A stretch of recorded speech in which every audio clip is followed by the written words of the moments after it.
Hello everyone, welcome you all back, and today we are going to see how we can reverse the string using recursion.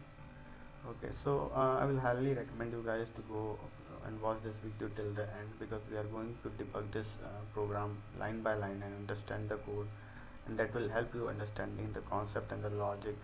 So let's get started. So we have this class called string reverse recursion, and in the main method we are initializing a string, and we are calling a static method by passing that string.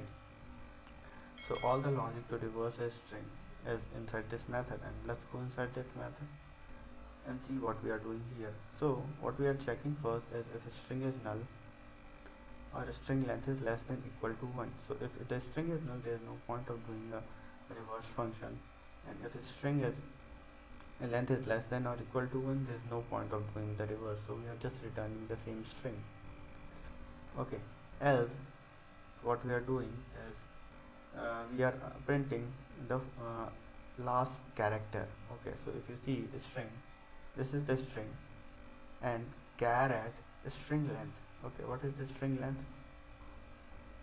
4 plus 6 10, yeah. So 10 minus 1 is 9. So if you count from 0th index, you will find g at the 9th index. And what we are doing, we have printed the last character over here. Now what we are doing, we are doing the substring of this string, and we are finding the value. So here string dot substring method accept two values, which is the index. So first index we have provided as 0, and the second is string length, which is 10 minus 1 will be 9. So 0 to 9. Okay, but what it does, the substring doesn't return the last index, so it will not return the 9th index, it will return the value from 0 to 8. So value from 0 to this L to N. Okay, and now using this value, which will be assigned to the substring, and we'll call this reverse function. So we are calling the same reverse function from that function itself, so that is recursion. But now here the string will be from here to here.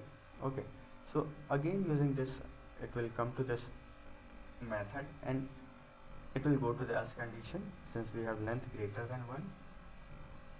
And here what it will print, if you see string length, okay, what will be the string length? It will be 9 this time, right? Because we have excluded g from here. So 9 minus 1 will be 8. And what is at 8th index? If you see, n is there, right? So we'll print n over here. And again we'll perform this operation and we'll call the same method. So this way we'll print the reverse of this string. So let's run this program and then we'll debug this. But before that, let's see what is the output of this program. So if you guys can see, this is the reverse of the string we have initialized. Okay, so I have already put a breakpoint over here. So let's go to the program and run it in a debug mode. So you guys need to just right click, go to debug as Java application. Now you can switch to debug perspective so that you can see the variables over the right hand side, and also you get this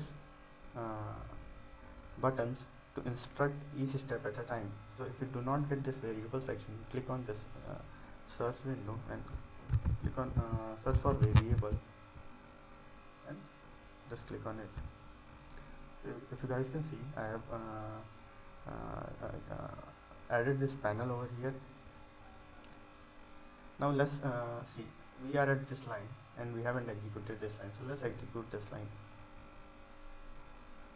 So if you execute this line, this string has been initialized with this value.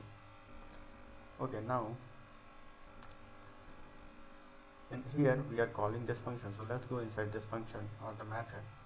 So here we'll check if string length is null and this, so this doesn't satisfy, right? So it will go to the else condition, and here it will see string length 10 minus 1 will be 9, and at 9th index we have g, so it will print g, right? See, it has printed g, and here now we are trying to get the new string which will be used to call this function. So if you see 0 length will be 10 minus 1 9, so 0 to 9, and it will not include the ninth index, so 0 till 8, this value, right? So let's execute this.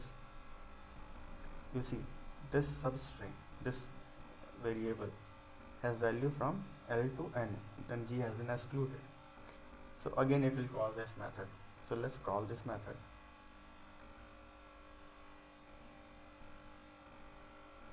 Okay.